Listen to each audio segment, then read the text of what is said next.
Hi guys, ito pala yung ginawa kong dough. Ito yung ingredient niya, all-purpose flour or harina. Yan, hindi ko siya nasukat kasi wala akong sukatan. So, tansyahin lang natin ang dami niya. Then, asukal. Lagyan natin ng asukal. Yan, yan yung nilalagay ko ngayon. Asukal yan. So, wala kasi akong sukatan. Kaya, lang siya. Estimate lang. Yan. Tapos nilagyan ko siya ng tawag nito, baking powder. So tansya lang din yung dami. Yan, margarine. Ayan, nakapak lang yung nilagay ko. So yan yung tira kasi nung una kong ginawang pineapple pie kasi hindi ko yung dati kasing pineapple pie, hindi ko siya na videoan kaya yan yung tira niya. Inubos ko na lang yung star margarine niya guys. Yan. Yan.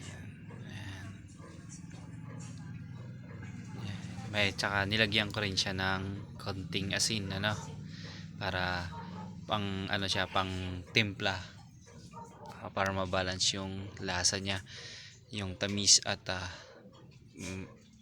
alat. Siyempre hindi mo naman dadamihan yung niya, yung asin, kasi baka masyadong umalat naman yung ginawa nating egg pie. Ayan. Ayan, at ilagyan ko rin siya ng konting tubig, yung tipong lang siya. Huwag mo masyadong damihan kasi baka mamaya maging parang na siya yung maging kalamay na. Kaya konting tubig lang na para maano lang siya, ma-mix lang ng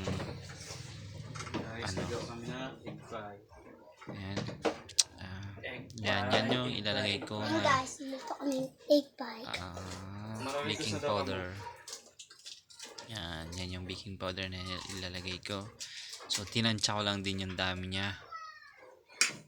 Yan yung ingredients ng aking ginawang dough. Yan, nilagay ko lang siya sa isang kutsara. So ang dami niya guys ng baking powder na nilagay ko is isang kutsarita lang. Isang kutsarita lang guys para hindi naman siya masyadong mapait. Nalagyan natin ng konting tubig. Then nilagyan na natin ng konting tubig. Then i-mix na natin yan, kutsara. Ito na yung dough niya, dough. Mix na.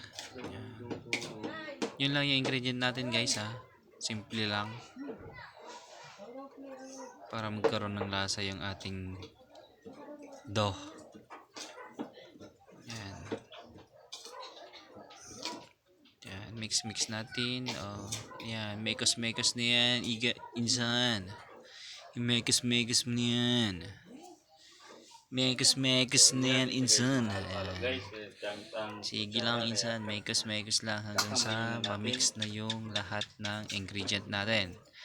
So after niya, hindi na nakatiis, kinamay na. Yan, insan, mekos mo na yan, insan.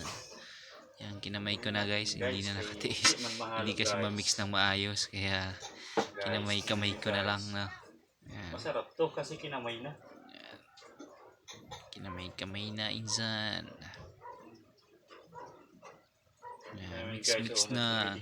Mekos mo na yan, insan. Yan na. Yan, hanggang sa ma-mix mo na siya ng maayos. Yan. Mekos na, insan. Mekos mo na yan, insan. Yan. Yan. Sige lang, mekos mo lang siya, insan. Para ka nang naglalaro dyan, insan. Yan. Pag medyo na siya guys, pag nakita mo nang wala na siyang harina, yung puti-puti, kasi mag-mix na siya,